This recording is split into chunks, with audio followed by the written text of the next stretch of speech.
कक्चिंग की MLA रामेश्वर से मागी NPP की लेजिस्लेचर पार्टी की लीडर हापे मागा कनो का हापे लोकल का लीडर्स ऑफ दी कोई legislative party and chief whip ने लोकल ओइबनी अदुगा लेजिस्लेचर पार्टी की ना मा ओय अदुगा वर्किंग प्रेसिडेंट ना शांति कुमार मैम से ओहले अदुना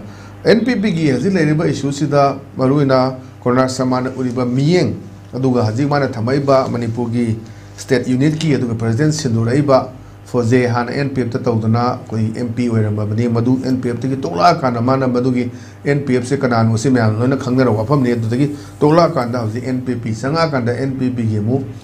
मणिपुर स्टेट की प्रेसिडेंट हपकपा स्वागी लेरिबा सिनेरियो से सादगी मियेंग दा कमाइन थमिनी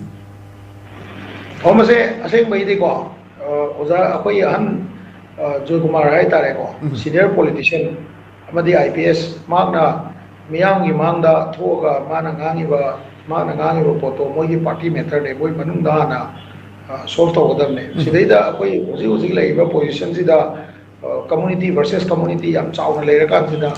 साइगी बैकग्राउंड यंगना वांगा मसिसु बेराम लेबा कोइना NPP की हिस्ट्री जी यंताडी काइसिना प्रेसिडेंट ओइबा मतमदुदा मागना डिप्यूटी चीफ मिनिस्टर ओइबनी से कोई कावया देबा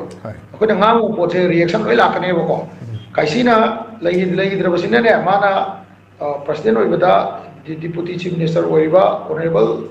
मतमदुगी ऑनरेबल जोय कुमार से मागना डिप्यूटी CM ओइबा अदो मतमदुदा कम नागागी इशू सिदी अदुम लई मतमदुसु लई अदुगा साइगी मतमदुदा अदुम कहने NPF सु लई अमसु लई ओनली केनबा बु कइनो अमजी NPF से लापने हाइबी वाले अदुगो पार्टी एमा बिट्रे तौरगा लापा नत्रगा लापदुगी वाफम दु पुरा तोंगान थंगरगाना अखोइना मणिपुरी हौजिक लेइबा पॉलिटिकल सिनारियो सिदा मैतै वर्सेस अतोप कम्युनिटी नत्रगा आई अदुम हाइजिने आई कम्युनिटी प्रोवोक तौरगा वोट का महोंदेबा ngasi काबी आई लेबा की सेवा तौदि ngमोयबा दुना हौजिक से रांगा शॉर्ट पसुमना हाइबा शॉर्ट पसुम जुआना माजु ऑनरेबल ओइरमे मा अदुदै हौजिक तांखुल नागालोंग की प्रेसिडेंट ओइरे मागना ओइरिबा प्रेसिडेंट जिना हौजिक से अमु अखोइ तांखुल मयामदा ट्राइबल एडवोकेसी मा तौरकाना कॉन्स्टिट्यूशन की मनुंग दा सुगाव यावदबा सुगा यादबदु को हंजन हंजन ngangaga इचम जमजबा इचिनाव मयामदुदा प्रोवोक तौरगा मोइदा चुमिने मा हाइजे अखोइ ट्राइबल राइट्स सुमाइ लेगदबनिने गायना हाइबदो इंजन बजे माना MLA ओइरिङैदा माना असेंबली फमिङै मनुंगदुदा मोइना तौबा याबा तौबा मुक्पा याबा मुक्नरगा असेंबली मनुंगदा लाउथनरगा तौगदबा तबक तो ngamद्रगांदा असेंबली दे थोखरगा मागी पार्टी दा यावरगा political इलाइक ओइरा मोइना सीनियर पॉलिटिकल पार्टी नतगा लीडर ओइना लेरकांदा मोइना कम्युनिटी दा प्रोवोक तौरगा मसी तोक्त्रदि मणिपुर से यामना अवाबा लंबी बदा क्वेश्चन कुंदरबिनेबा अदा ऑनरेबल ओइरंबा अखोइगी जोय कुमार की वाफम सिदी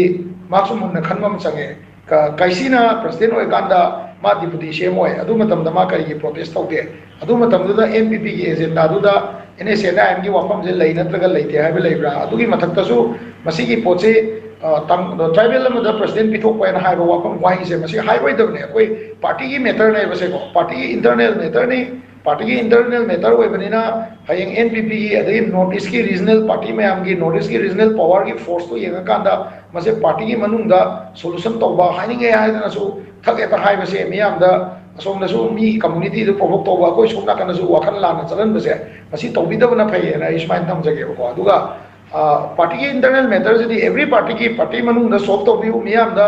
आई जगह आई कम्युनिटी प्रोवोक तौरगा वोट कागे है वखंदो मधु तौबिगनु 27 की इलेक्शन से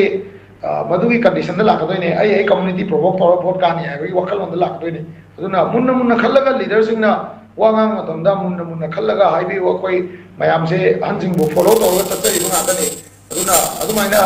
येंगदबने ना सुमाइन थमजगे